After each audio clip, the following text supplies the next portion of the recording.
Actualmente eres un joven que no tiene mucho en qué pensar en el día, salvo las actividades de la universidad y otras cosas más que harías con tus amigos. Pasas horas frente al celular o en el televisor buscando una película o una serie que te llame la atención. Las reuniones con tus amigos son buenas mientras la diversión dura, pero luego sientes un vacío y un aburrimiento que pareciera que nada puede llenar. En medio de estas actividades te preguntas, ¿eso es todo lo que hay en la vida? ¿Será que todos los días serán iguales? Nada de esta descripción que nos parece familiar se vio durante la Edad Media, donde algunos jóvenes encontraron en la Biblia la verdadera razón de vivir y un impulso para aprovechar cada minuto de su tiempo para hacer algo productivo para compartirlo.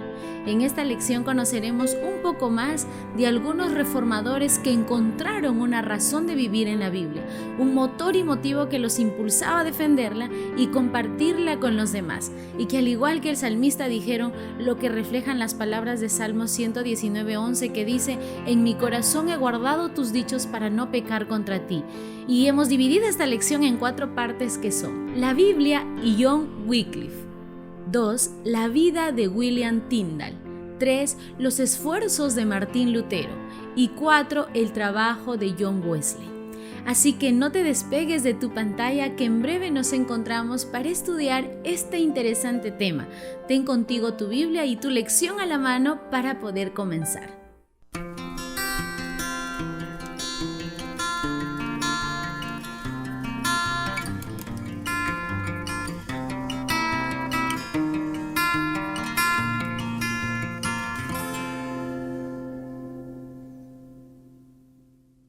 La primera parte de nuestra lección se titula La Biblia y John Wycliffe, y estudiamos el texto bíblico que se encuentra en Salmos 119, 103 al 104, que dice: Cuán dulces son a mi paladar tus palabras, más que la miel a mi boca, de tus mandamientos he adquirido inteligencia, por tanto he aborrecido todo camino de mentira.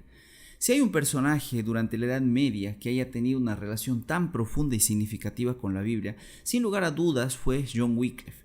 Este hombre se educó en la Universidad de Oxford, donde desarrolló una sólida formación académica en teología y filosofía. Su profundo compromiso con el estudio de las Escrituras lo llevó a ser conocido como doctor evangélico, y su pasión por la verdad bíblica lo llevó a cuestionar las prácticas de la Iglesia Católica Romana de su época. En un momento en que la iglesia estaba marcada por la corrupción y el abuso de poder, Wycliffe emergió como una voz que exaltaba la verdad bíblica, desafiando la autoridad papal y denunciando la riqueza y la opulencia y la jerarquía eclesiástica. Su crítica más contundente se centró en la necesidad de que la Biblia estuviera disponible en la lengua vernácula para que todos los fieles pudieran acceder a la palabra de Dios sin depender de la interpretación exclusiva de la iglesia. Recuerda que en aquella época solo los teólogos podían tener acceso a la Biblia y leerla en hebreo, griego o latín. Con este fin, Wycliffe inició la primera traducción completa de la Biblia al inglés, un proyecto monumental que desafió las normas establecidas y el monopolio de la Iglesia sobre la interpretación de las Escrituras. Su traducción, realizada en colaboración con un grupo de eruditos en aquella época, marcó un hito en la historia religiosa de Inglaterra y sentó las bases para la posterior traducción de la Biblia al inglés. A medida de que las ideas de Wycliffe ganaban terreno, sus críticas a la iglesia y su llamado a una reforma radical lo colocaron en conflicto directo con las autoridades eclesiásticas civiles. En 1382 el Papa Urbano VI condenó sus enseñanzas como heréticas y ordenó su arresto. Y aunque Wycliffe continuó predicando y escribiendo hasta su muerte en 1384, él nunca vio el resultado que tendrían sus ideas y la influencia que tendrían en ese entonces. Además de la traducción a la Biblia por Wycliffe, él sentó las futuras bases de las traducciones que vendrían después a otros idiomas y contribuyó al surgimiento del idioma inglés como una lengua de importancia literaria y religiosa. Su influencia entonces se extendió mucho más allá de las fronteras de Inglaterra, inspirando a reformadores posteriores como Martín Lutero en Alemania y a Calvino en Suiza. Qué amor y devoción por las Escrituras encuentro en este hombre. Su vida entera fue dedicada a poder leer, interpretar, traducir y compartir la verdad bíblica. Y yo me pregunto, ¿qué más podría hacer por nosotros la palabra de Dios si estaríamos dispuestos a tener tal devoción por ella? Estoy seguro de que haría una reforma no solo en nuestra vida, sino en el barrio donde vivimos. el trabajo donde vamos cada mañana, en la iglesia donde nos reunimos para congregarnos. Pero para que esto sea una realidad, tenemos que pasar tiempo estudiándolo. ¿Cuánto tiempo dedicas tú al estudio de la Biblia? ¿Eres alguien que, al igual que el salmista, anhela la palabra de Dios más que la miel en su boca?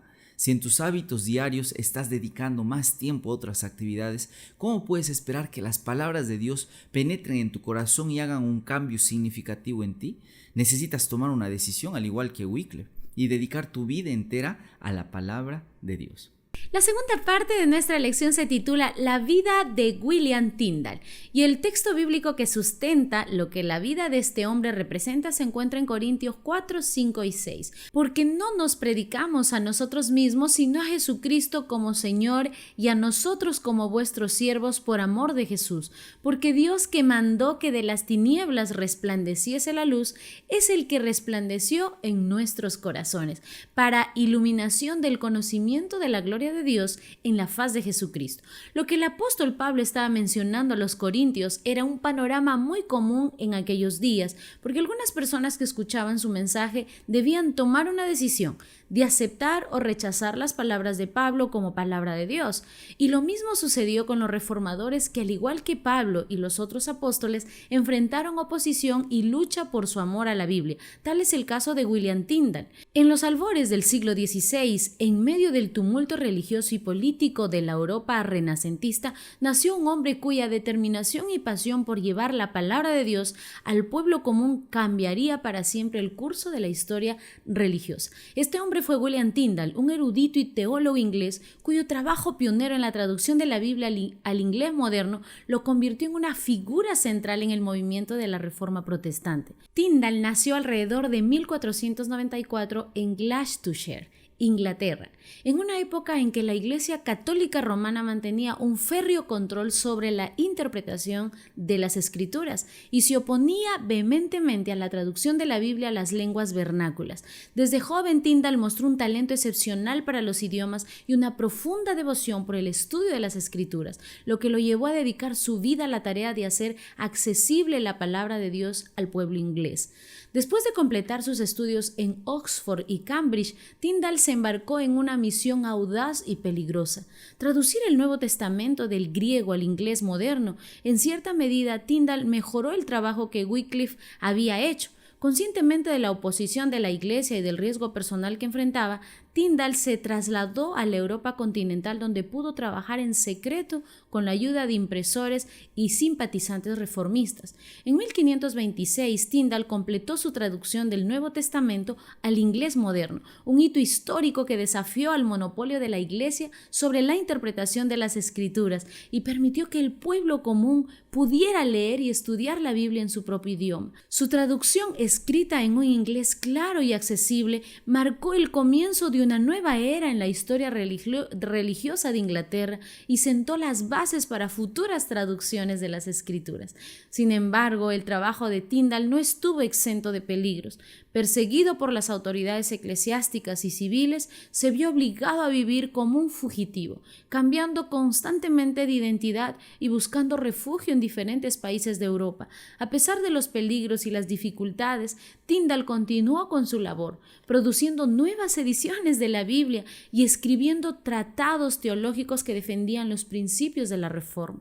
En 1536, la persecución finalmente alcanzó a Tyndale, quien fue traicionado y arrestado en Amberes, Bélgica, y condenado por herejía. Fue ejecutado por estrangulación y su cuerpo fue quemado en la hoguera. Aunque su vida fue corta y su muerte trágica, el legado de Tyndale perduró mucho más allá del tiempo. La traducción de la Biblia de Tyndale se convirtió en la base de la versión autorizada del rey Jacobo, a la que conocemos como la King James Version, una de las traducciones más influyentes en la historia de la lengua inglesa. Vaya que la vida de Tyndale inspira a muchas personas a observar a la Biblia como un valioso tesoro, pero a veces no es así. Hace unos años atrás tuve la oportunidad de visitar a una hermana de la iglesia que ya era muy anciana y que quería que orara por ella, y por sus hijos que no eran cristianos. Recuerdo bien que cuando llegué a la casa de la hermana, noté que en una parte muy decorada se encontraba una gran Biblia, conocida como la Biblia del oso. Para esta familia era el adorno más importante que tenía cuando las visitas llegaban, pero lastimosamente era el libro menos leído de toda su biblioteca. ¿Y cuál es el estado de tu Biblia ahora? Tal vez estoy hablando para alguien que, al igual que esta familia, tener una Biblia es importante, pero como adorno. Por ejemplo, en un cristiano se ve muy bien llevar la Biblia bajo el brazo cuando vamos al culto, ¿cierto? Pero ¿cuánto tiempo realmente dedicamos a su lectura, a su aplicación en nuestra vida, a hacer lo que la palabra de Dios nos pide? No solo debemos tener una Biblia, sino también debemos leerla como lo más importante de nuestra vida y de nuestro hogar. La tercera parte de nuestra lección se titula Los esfuerzos de Martín Lutero, y aquí estudiamos el texto bíblico que se encuentra en Efesios 2, 8 al 9, que dice: Porque por gracia sois salvos por medio de la fe, y esto no de vosotros, pues es don de Dios, no por obras, para que nadie se gloríe. Martín Lutero fue de todos los reformadores alguien que conoció en la Biblia a un Salvador del cual nunca dejó de predicar. Y al igual que Pablo menciona en Efesios que el hombre es salvo solamente por la fe en Cristo, de la misma manera Martín Lutero predicó esa salvación por la gracia. La historia nos dice que mientras Lutero era profesor de teología en la Universidad de Wittenberg, tuvo que enfrentarse a una crisis personal que cambiaría el curso de la historia, no solamente su historia. En su búsqueda de una comprensión más profunda de la gracia divina, se encontró con una copia de las Escrituras en latín, la cual comenzó a leer y mirar el amor de Dios que deseaba salvarlo. Lutero se vio profundamente perturbado por lo que consideraba las prácticas corruptas y las enseñanzas erróneas de la iglesia en aquella época, en particular por la venta de indulgencias. En ese sentido, el 31 de octubre de 1517, Lutero desafió públicamente estas prácticas al clavar sus 95 tesis en la puerta de la iglesia del castillo de Wittenberg, marcando el inicio de la Reforma protestante. Su tesis, que criticaba las indulgencias y defendía la salvación por la fe sola, rápidamente se difundieron por toda Europa, desencadenando un movimiento de reforma que sacudió los cimientos de la iglesia y el poder establecido en aquel entonces. A medida que la controversia crecía, Lutero se convirtió en un líder incuestionable del movimiento reformista, desafiando abiertamente la autoridad papal y defendiendo el derecho de cada individuo a interpretar las escrituras por sí mismo. En 1521 fue convocado ante la Dieta de Worms para retractarse de sus enseñanzas, a lo que él respondió valientemente: Aquí estoy, no puedo hacer otra cosa, que Dios me ayude, amén. Tras su negativa a retractarse, Lutero fue declarado hereje y excomulgado por el Papa León X. Refugiado entonces en el castillo de Wartburg, donde pasó casi un año, Lutero aprovechó el tiempo para traducir el Nuevo Testamento al alemán, una tarea monumental que permitió que las escrituras fueran accesibles para el pueblo común y contribuyó a la estandarización del idioma alemán también. A lo largo de su vida, Lutero continuó escribiendo y predicando y defendiendo la doctrina de la justificación por la fe y promoviendo una forma de cristianismo basada en la autoridad de las escrituras y en la gracia de Dios. Su influencia se extendió mucho más allá de las fronteras de Alemania, inspirando a reformadores en toda Europa a mirar a Cristo como su Salvador personal. Los esfuerzos de Martín Lutero nos enseñan que es necesaria una relación personal con la Biblia para que podamos encontrar a Cristo a través de ella. Muchas veces a mis estudiantes cristianos de la universidad suelo preguntarles cuáles son las razones por las que eres cristiano. Muy a menudo esto provoca una introspección a lo largo de su vida, donde ellos mismos tienen que darse cuenta si son cristianos porque papá y mamá les enseñaron a hacerlo, porque sienten que es un hábito en su vida sin un significado más profundo, tal vez porque el pastor les obligó a hacerlo o porque realmente tuvieron una experiencia cercana y real con Cristo. ¿Y cómo puedes obtener esa experiencia con Cristo? Ahí está la respuesta, a través de su palabra. Jesús mismo dijo: escudriñad las escrituras porque a vosotros os parece que en ella tenéis vida eterna y ellas son las que dan testimonio de mí. Juan 5:39. Ahora, tú que estás escuchando este comentario, es necesario que puedas evaluar tu propia experiencia con Cristo. Y si aún por allí sientes que algo te está impidiendo verlo como tu Salvador personal, es porque tal vez necesitas pasar más tiempo con la palabra de Dios. Recuerda, mientras más tiempo dediques a la palabra de Dios, más vas a conocer de ese Jesús y más vas a estar dispuesto a imitarlo como tu Salvador personal. La última parte de nuestra lección se titula El trabajo de John Wesley. Y bien podríamos citar el texto bíblico que se encuentra en Romanos 3, 27 y 28 que dice: ¿Dónde pues está la jactancia? Queda excluida. ¿Por cuál ley? ¿Por la de las obras? No, sino por la ley de la fe. Concluimos pues que el hombre es justificado por fe sin las obras de la ley. La fe fue muy importante para los reformistas del siglo XVII después de Cristo y lo fue aún más para John Wesley, que creció en un hogar profundamente religioso, influenciado por los principios de la Iglesia de Inglaterra, inculcado por su padre Samuel Wesley, un clérigo anglicano. Después de completar sus estudios en Oxford, donde se destacó como estudiante, Wesley fue ordenado como sacerdote anglicano y comenzó su ministerio en la Iglesia de Inglaterra. Wesley durante mucho tiempo había confiado en sus propios esfuerzos para alcanzar la salvación. Sin embargo, fue durante su tiempo en América del Norte como misionero anglicano, en Georgia, cuando Wesley experimentó una transformación espiritual profunda que cambiaría el rumbo de su vida y su ministerio. Después de su regreso a Inglaterra en 1738, Wesley se encontró con el movimiento de avivamiento liderado por George Whitefield y experimentó una renovación espiritual personal que lo llevó a abrazar una fe más vibrante y dinámica. En 1739 Wesley comenzó a predicar al aire libre, llevando el mensaje del Evangelio a las multitudes que no tenían acceso a las iglesias establecidas.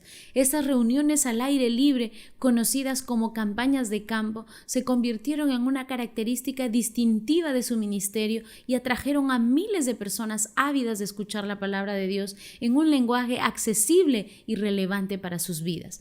Como líder del movimiento metodista, Wesley enfatizó la importancia de una fe viva y transformadora, instando a sus seguidores a buscar la perfección cristiana a través de la práctica de los medios de gracia, incluida la oración, el estudio de las Escrituras y la comunión y el ayuno. Su enfoque en la santificación personal y el servicio a los demás dio forma al carácter distintivo del metodista y lo convirtió en un movimiento de avivamiento que se extendió rápidamente por toda Gran Bretaña y más allá.